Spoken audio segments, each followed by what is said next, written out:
welcome back to JP's Budget Collecting and our weekly look back at the hot comics from 6 months ago. This week we're looking back at the hot comics from March 11th, 2022, and I'm recording this on September 9th, 2022. As always, I give you those dates so that you know when this information is actually relevant, because the comic market is always moving and changing, and so relevant prices this week may not be next week if we get some sort of news or that kind of thing. So also, as always, we're looking back at the CBSI Hot Top 10 and the Comic Tom Key Collector Hottest Trending Comics of the Week. Each week they put out a list of 10 books that are hot or trending that week, that have lots of sales, that are going up in value. And we look back at those books and we use those as kind of a guide of what people were chasing. And we look back at them to try to determine, what factors made them hot. Are they still hot? What's affected them since? So we make better decisions about when we chase books, when we're patient, that kind of thing. As you've noticed this year, it's been a lot of be patient, but we'll see how we do this week. A lot of diversity, I think, in this week's list, a little bit more than typical. We got charity books, we got option books, we got covers, we got Sony, Spiders, MCU, Star Wars, DC, TV, and movies. So we got a lot of diversity in this week's list. It's not just a Marvel-dominated list for once. So let's look at the list and see what we can learn. First up, we have JLA Avengers, the Hero Initiative trade paperback. So after the, I think this was maybe even before he actually passed away, they started doing this, or maybe it was just after, I forget now the timing. I know he was very sick at that point. The passing of George Perez, they reprinted this, or got permission to reprint this, a limit of 7,000 for charity for the Hero Initiative. The buy-in on this was like $30, but it was immediately on the secondary market going for 150 to 175. We won't talk about the thoughts of trying to flip and make profit off a charity book, but anyway, back then it was going for that much. I figured it was probably going to be worth it. That was probably a low enough print run and a high enough demand that it would stay fairly steady. It did stay steady. It's now $110 to $200 book, so there's a wider range. You can definitely get more of the sales are on the 150 to slightly lower side of things, but there's definitely a bunch of sales 150 to 200 as well. So we call this a steady and I'll be back. You can definitely find a deal on this if you're a little bit patient, but still going for really high values, even 6 months later. So, next, we're going to move into one of our three option-related books, and that is God of War #1. This was hit the list because after rumors that's put it on the list previously, we finally got an announcement that that Amazon Prime was going to try to turn this into a show. No timeline on that yet, but back then this caused raw copies of this to jump all the way up to $110 plus. 9.6 hit $275. Now raw copies are going for $50 to $75, so that is a big trap. The most recent 9.6 sale to compare with was way back toward the end of June, that was like $225. So I didn't really look at that. The most recent 9.8 sale was around $330, which is not that much more than the 9.6 back then. So definitely also down. Overall, this has definitely been a trap. So we'll see. We could still be a couple of years away from this show just because they've announced they're going to work on it. So next, we have a book that's on the list for the second week in a row, and that is Irredeemable #1. Hit the list because Mark Waid said news was coming, not that news had happened. Last week when we talked about it, it was a $25, $30 book, and it was kind of a trap since then because it had dropped way back, even with news that it caused a spike in like June. By this week, it was up to a $60 to $70 book. And now, like I said, it's a $5 to $15 book. There was this outlier 9.8 sale that's like almost $400, but on the raw side, this is an absolute dumpster fire. It was bad if you bought it at the $25, $30. If you bought it at the $60, $70 mark, it was a really, really bad decision. This one definitely dropped way, way back. We'll see if anything ever actually comes of this, but yeah. Definitely now would be the time to maybe invest if you think they're actually going to make the project. If you can get it for $10 or less, yeah, that's not that bad. But definitely not a good idea if you bought in at 60 or 70. Our last option news was War Bears #1. This was an option for an animated series. So it only jumped up to about $10 is what this was going for, which is a little bit more realistic. Animated series usually don't propel books that well. Now it's a $5 to $10 book. It's an I'll Be Back. It's still kind of going just slightly down. It's basically slightly above cover to double cover. So yeah, this is pretty typical. Not a lot of news or interest in this particular book at the moment. With that, we're going to move into one of our 2 covers of the week. And first up, we have Han Solo and Chewbacca #1, the Adam Hughes 1 in 50. Adam Hughes hitting the list for a cover that's not a sexy lady. That's somewhat rare, and kind of nice to see. It is a really nice cover. But back then it was going for, this 1 in 50 was going for 80, which is not even double, which should be your warning sign that that's a trap. And it's now like a $20 to $60 book, with most of the sales 30, 40-ish.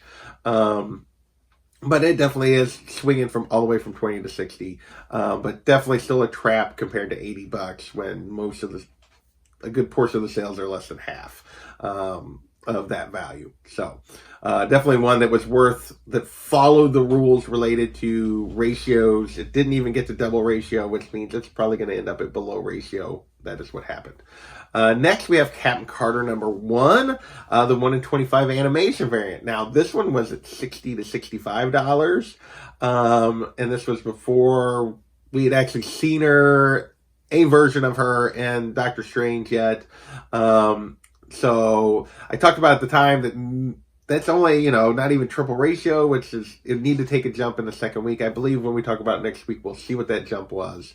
But this one's actually up still. It's a $75 to $100 book, which I think is down from the peak, but still up. 9.8, so it costs you $2 to $225. Still a lot of interest in this character. I was surprised. I actually thought this was backed up a little bit more, but it's still holding strong and actually up if you were in on it quickly. I think the other covers for this Captain Carter book have definitely down from their peaks, but this one up from the initial release values anyway. With that, we're going to move into some Sony Spider-Man related books. First up, we have Spectacular Spider-Man #116. This is the first appearance of the Foreigner, and this is basically rumors that this was going to be the villain of the Craven movie, which, this is like a deranged villain, deranged Spider-Man villain, but okay. Back then, raw copies were up to $25 to $50, a 9.8, anywhere starting at $150 all the way up to $300 on 9.8 sales, so it was jumping up toward the $300 mark. Now it's a $5 to $30 book, with most of the sales though more on the 20, 30th side of range, but definitely can't get it for less. 9.8 is going $150 to $225, so the peak has been lopped off the 9.8. So this is definitely an I'll Be Back, a book that you can do a little better on, but it has not backed up as much as I expected. Even though we really haven't gotten any news recently on the Craven movie that makes me think it's going to be good, but we'll see. Next, we have Spider-Verse #2, the first cover appearance of Spider-Punk. At the time, I was a little confused by why people were going after this, because I was like, why now? I found out later that it was because they were soliciting for that Spider-Punk series is what prompted people to go after this, so that they knew he was getting his own comic. This first cover appearance was going for $25 to $30 back then. Now it's a $10 to $35, so you're going to be like, oh, there's a few sales even higher than what it was back then, but most of the sales are on the lower end of this. This is another one I would call it down, and I'll be back overall, just because you can definitely get it for under $20. 9.8 on this will only cost you about $125. So character that a lot of people love and think has a lot of potential. We will see if and when they use them in the Across the Spider-Verse movies. With that, we're going to move into a little bit of MCU stuff. And first up is Avengers, the Children's Crusade #1. And this was basically rumors that we might get a Scarlet Witch movie after seeing as she was going to be a big part of Doctor Strange. Again, this was before Doctor Strange was released, I believe. So there were some rumors there and that this might be a storyline. Back then, raw copies were going for $20. Now they're a $5 to $20 book. I think we're going to get Scarlet Witch again, but I believe Elizabeth Olsen is not actually signed at the moment for anything, or at least that is the story out there. So we'll see. 9.8, so this still costs you $250, which is pretty high value. We'll see if we get a Scarlet Witch movie at any point, or if, she's a part of, or if this is any kind of storyline that they would use. Our other MCU book this week, that's right, only 2, was West Coast Avengers number 46, the first appearance of Mr. Immortal. And this one was based on, this one hit the list because rumors that he was going to be in the She-Hulk show. As of recording this, I haven't seen episode 4 yet. So far, he has not made an appearance. We will see. Still a little ways to go in the show. Back then, raw copies were $15. A 9.8 was going for $3.65, which is really high for a $15 raw copy on average. Now, raw copies are $5 to $10. 9.8 only costs you $175 to $200. Yeah, this one turned into a trap. Most of the sales are basically $5 in shipping. Yeah, this is definitely not, at this stage, a character that was worth investing in. Now, if he pops up next week, the timing might have said that this was worth it, and I'll be back, or Street Cast, if he pops up like in next week's show. But as of right now, no, definitely not a lot of interest in Mr. Immortal. With that, we're going to move into Star Wars. We had 3 Star Wars related books. First up, we had Star Wars The High Republic number 2, the first appearance of Marchion Ro. And this basically hit the list as we were wrapping phase 1 of High Republic. There was a lot of interest in rumors that maybe we might get a High Republic show sooner or later, or might get an announcement at Star Wars Celebration, something like that. We didn't really get anything other than stuff about phase 2 of the publishing series. At this stage, I really think, a little bit of a side, I think the High Republic stuff is probably going to wait until after they get through all 3 phases of the publishing branch, but we will see. In terms of doing live action, we'll see. We'll see what happens there. I still think these characters have some potential, but this is Marchion Ro's first appearance, who's kind of the big bad of phase 1. Back then, raw copies were going for $20. 9.8 was going for $300. Now it's a $5 to $10 book. 9.8, $50 to $75. So this one's turned into a dumpster fire. I really thought raw copies might be worth it, but it would be an I'll be back on the 9.8 side. Not the case. It dropped considerably because we found out kind of after this that phase 2 was not going to be an immediate follow-up. So we're not even going to see this character now for another year and a half probably. So yeah, because we dropped further into the past for phase 2 of High Republic. So that is really what's cooled this book off considerably. So now might be a better time to chase your High Republic keys if you're still interested. And then next was Star Wars The High Republic Adventures number 2, his first appearance, but this is the 1 in 10. Now back then, raw copies were going for $100, 9.8 going for $300. But that was only kind of one sale that it went that high. Now raw copies are $40 to $70, 9.8, $125, $150. So this one turned into a trap, did not back up as much as that other one did, but definitely still backed up a little bit. And really, when I talk about dumpster fire on the first one on the A cover, it was really about those 9.8 values. But not necessarily on the raw side where it was probably more of a trap. But anyway, definitely is a better time to invest in High Republic now than it was back then. Next, we have Star Wars Darth Vader number 6, the first full appearance of the Grand Inquisitor, or just his first cover, depending on who you ask. I think it's maybe people claim it's first full because the cover. that happens a lot. But anyway, so there's an argument there whether this is the first full or just the first cover. But so this is Grand Inquisitor. This was in the lead up to the Obi-Wan show. Back then, raw copies were going for $100 to $175 on this book. Insane. 9.8 hit $650. Now a raw copy will cost you $30 to $50, and a 9.8 will cost you $100 to $180. This is also a dumpster fire. I don't think the role ended up being quite what people thought it was going to be in the show, and definitely did not pay to buy into the pre-show hype. It's not when you want to buy, and this book is showing it dramatically. Now might be a good time to buy it if you still love the character and want the book. With that, we're going to move into some DC stuff. That's right, we're finishing with DC stuff, and we still have 5 DC-related books to talk about. First up, we have Legend of the Dark Knights, number 16, the first appearance of the Venom drug. And this is basically hitting the list because I don't know why, really. At the end of the movie, Bruce Wayne injects himself with something that's kind of green. If you've seen, or Batman does at the end of the Batman movie, and people are like, it was Venom. And so maybe that's part of a storyline, future storyline. Caused this book to have a 900% increase in sales, but not to move in value. It was still only going $5 back then. And now it's a $1 to $10 book. So it's steady and it'll be back, but there's not a lot of sales here to drive this. Next, we have a DC TV related book, although it probably should have been in a different order, but anyway, Batman number 28, the first appearance of Harper Row as Bluebird. So this is her first appearance as Bluebird. Back then, raw copies were going for 15 to 20, based on the fact that she was being cast for the Gotham Knights TV show on CW. I don't even know if that show's still coming, but she got cast. And CW shows are almost always a trap, and this one was too, as it's now a $5 to $10 book. So definitely can get this for less than half of what you could back then. Next, we got more DC movie stuff, and first up we have that goes back to the Batman, and it was really discussions about a sequel. And this is Batman 609, first appearance of Hush, Thomas Elliott.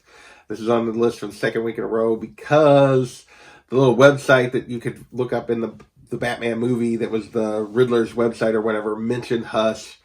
And so that was part of why people were jumping on this. Back then, raw copies were 25, which is actually a little bit down from last week when we talked about it. It was going for like 30, 40. 9.8, though, was up higher at 250 from what it was at this in its second week. As I talked about last week, we just got more news that Matt Reeves was going to get a second Batman movie. So people were back on this book recently. So it's actually up and worth it at this point.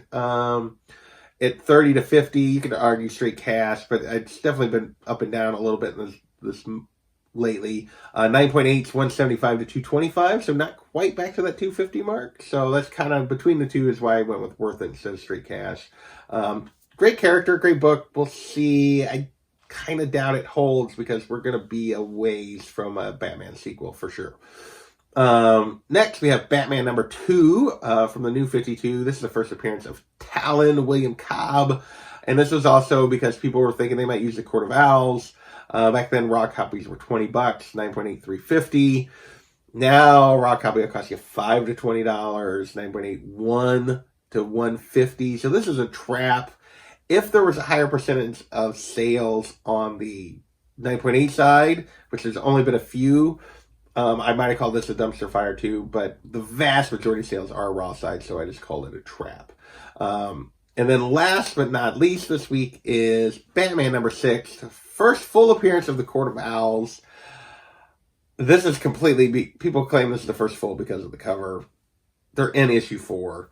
But this is the better cover. So this is the one that everyone says is the first full appearance of Court of Owls. And this one is going for, back then was going for $80, 9.80 plus, 9.8 going for $450. Now it's still a $25 to $100 book raw. I mean, a huge wide range of sales here on this one. But vast majority of the sales are in a $40 to $60 range, which puts this as kind of an I'll be back to trap.